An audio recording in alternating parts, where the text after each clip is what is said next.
So the first step of termite drilling, before we proceed to any drilling, we actually scout the place, and usually the head of technicians have a floor plan where they will scout the floor plan and scout the place itself before we decide where we actually want to drill. So upon scouting the place, our technician actually drill about 1 feet deep in our customer's premise, and upon drilling the first hole, there will be subsequent holes drilled about 2 feet apart from each other.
So upon drilling the holes, there's a lot of holes going on, but after drilling the holes, that's where we proceed to inject our chemicals in each and every holes.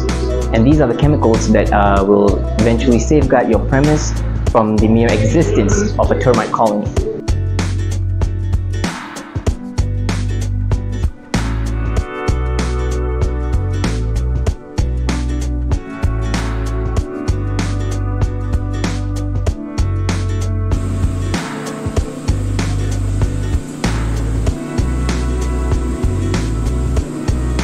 So who do we suggest our termite drilling service to? Usually landed property owners, and today also we are in the landed property, and maybe movers maybe you're moving to a new house and you are planning to do a construction and you want to prevent any future infestation of termites, sure, you can take out preventative service of termite drilling.